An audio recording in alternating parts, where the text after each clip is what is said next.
በመጀመሪያ እንዴት አመሻቸው። እኔ ዱባይ ነበርኩ ለ17 ዓመት።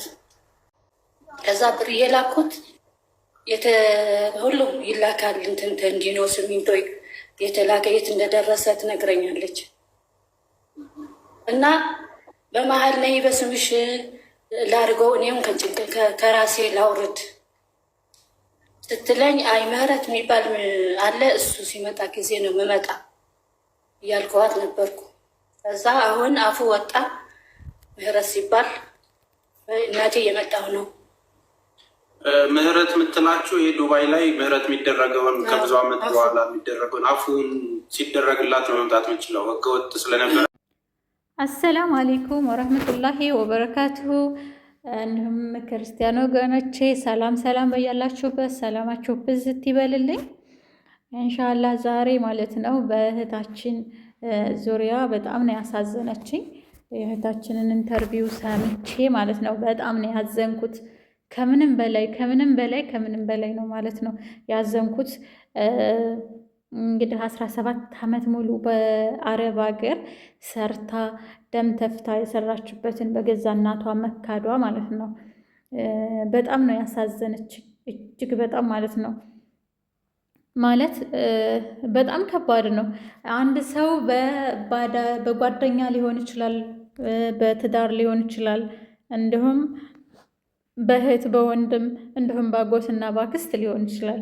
ግን በእናት ማለት ነው የመጨረሻ እኔ ማለት በጣም ያሳዘነች ማለት እናት እንደዚህም አለ እንዴ እንደዚህም አይነት እናት አለች እንዴ እስከምል ድረስ ነው። እኛ በአብዛኛዎቻችን የኢትዮጵያ እናቶች ለራሳቸው ሳይመገቡ ልጆቻቸውን የሚመግቡ፣ ለራሳቸው ሳይበሉ ልጆቻቸውን የሚያበሉ ነው እኔ እስከማውቀው ድረስ ማለት ነው።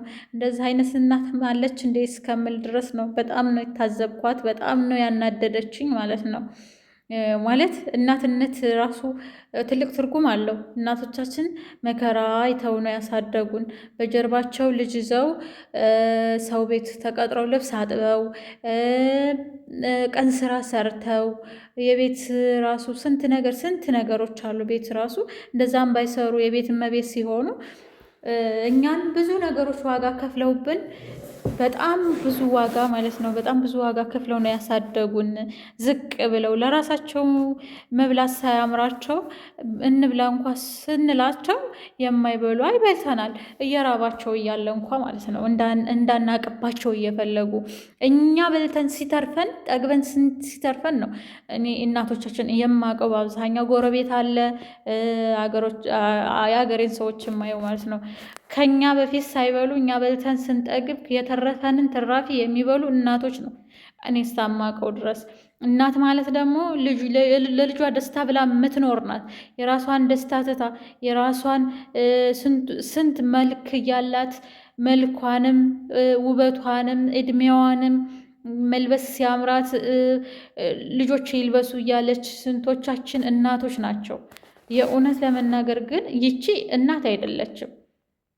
በጣም እኔ ማለት እኔ እንጃ በጣም እኔ በሌላ ታስቡታላችሁ። ማንም ሰው አያስበውም። እኔ እናቴ 100% ነው ማምናት። በዓለም ሁሉ ከአላህ ቀጥሎ ማለት ነው እናቴን ነው ማምነው። ከእናቴ ውጭ ማን አለኝ? ከእናት ውጭ ማን አለ? እኔ እናቴን በቃ ምን ልበል አላውቅም።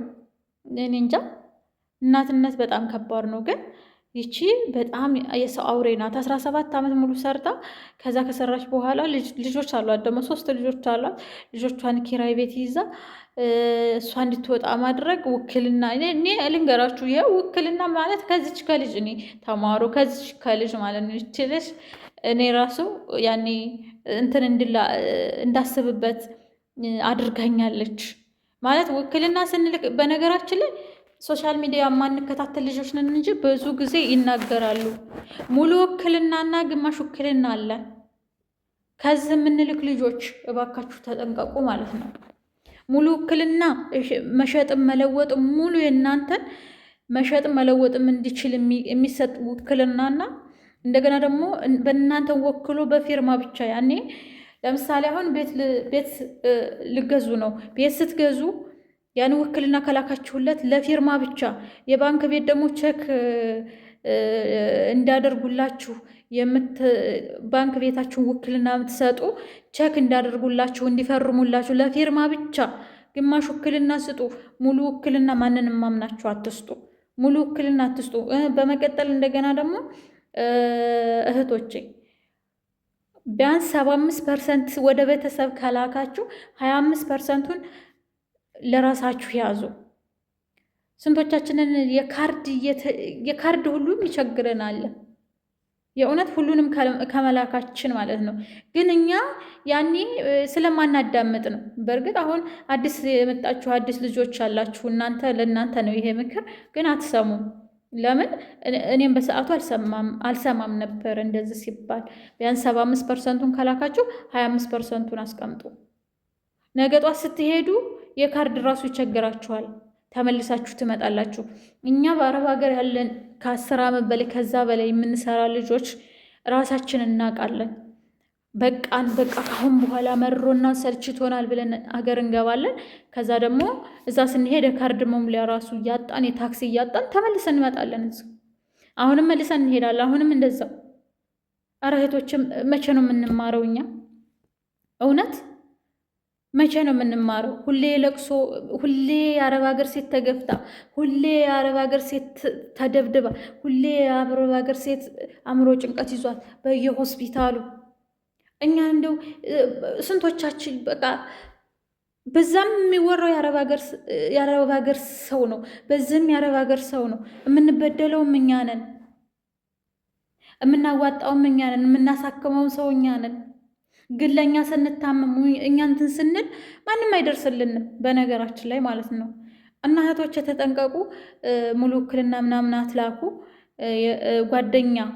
ለጓደኛ ለወንድም ለእህት በቃ 100% አምነዋለሁ ምናምን የሚለውን ነገር ደግሞ እባካችሁ ጥንቃቄ ያስፈልጋል ማለት ነው። ራሳችሁን ሆኑ እህቶቼ፣ ለራሳችን እንኑር። አትርዱ እያልኩ አይደለም፣ ቤተሰብ መርዳት ትችላላችሁ። ግን ሀሳቡት ይቺ ልጅ የደረሰባት በገዛ እናቷ ነው። እናት ያልታመነችውን ሌላ ሰው እንዴት ይታመናል?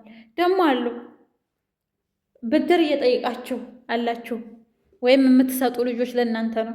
ብድር ስትወስዱ እግር ስር ወድቃችሁ እንደዚህ ነው፣ አንቺ እኮ እንደዚህ ጥሩ ጓደኛ ነሽ፣ አንቺ እኮ ሞትልሽ፣ አንቺ እንደዚህ ብላችሁ ስታበቁ ብድር ወስዳችሁ ማለት ነው። ልክ ብሩን መልሱ ስትባሉ የምትሳደቡ ልጆች አላችሁ። እኔ የማውቃችሁ ማለት ነው። ሌሎቹም ጋር ልትኖሩ ትችላላችሁ። የእውነት ለችግራችሁ ወስዳችሁ ዙራችሁ ብር አንጡ ስትባሉ የምትቦልኩ ሰዎች፣ የምትሳደቡ፣ አረ ልቦና ይስጣችሁ ወላሂ። እኛ እስር ቤት ትንሹ እስር ቤት ነው ያለ ነው። እኛ ንገራችሁ ብር ስለሚከፈለን ብቻ ነው እንጂ የእስር ቤት ነው የምለው የአረብ ሀገር ኑሮ። ምክንያቱም በር ተቆልፎብን ነው የሚለው። ያለነሱ ፍቃድ መውጣት አንችልም። ያለነሱ ፍቃድ ሲጀመር እንቅልፍ የለንም። ስንቶቻችንን አላርም ቀጥረን አላርሙ ሳይጮህ በቀን በሌሊት ማለት ነው ስንት የምትነቁ ልጆች ስንቶቻችሁ ናችሁ? ይህን ራሳችሁን እንትን በሉ፣ ራሳችሁን ጠይቁ ማለት ነው። ስለዚህ እባካችሁ እህቶቼ ተጠንቀቁ። የእውነት እኛ እዚህ እየተተፋብን እንደ ቆሻሻ እየታየን፣ እኛ እኮ አረብ ሀገር እነዚህ የአረብ ሰዎች እኮ እኛ ምግብ እንደማናገኝ ሁሉ የሚያስቡ ናቸው። የምር ርቦን የመጣን ማለት ነው። ተጨማሪ የበለጠ ኑሮ እንድንኖር እንድንሻሻል። መቼም አንድ ሰው ርቦት እዛ ሀገር የመጣ ያለም አይመስለኝም። ኑሮውን ለማሸነፍ ስላለ የዕለት ጉርስ አናጣም ሀገራችን ላይ ሆነን፣ ግን ከዛ የበለጠ ተለውጠን ቤተሰብ እናሳልፋለን እንለወጣለን ለማለት እንጂ ማለት ነው። ስለዚህ ራሳችሁን ጠብቃችሁ ስሩ እህቶቼ። አላህ ይጠብቃችሁ በያላችሁበት። እንደገና ደግሞ ለምታበድሩ ልጆች እህቶች ማንነታቸውን እወቁ። ጓደኝነታችሁ ምን ያህል ነው?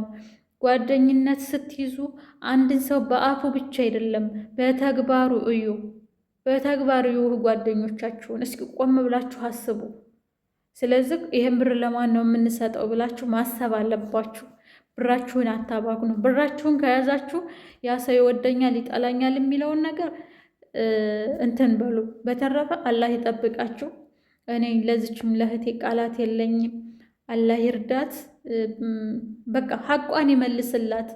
የእውነት በዚህ በሙቀት በዚህ በሐራራ ስንት ነገር ሆና የአረብ ጩኸት ይችላ፣ የልጆች ጩኸት ይችላ፣ ሽንት ቤት አጥባ እንቅልፍ ሳያምራት እንቅልፍ አጥታ ለልጆቼ ለነገ ጧት ወይም ከዚህ ኪጄ ልጆቼ ጋር በደስታ እኖራለሁ ብላ ይህን ሁሉ አድርጋ ይሄ አይገባትም፣ ለሷ አይገባትም። ብቻ አላህ ይሁናት። አላህ ባለችበት ሀቋን ይመልስላት። እህቶች እናንተም ራሳችሁን ጠብቁ።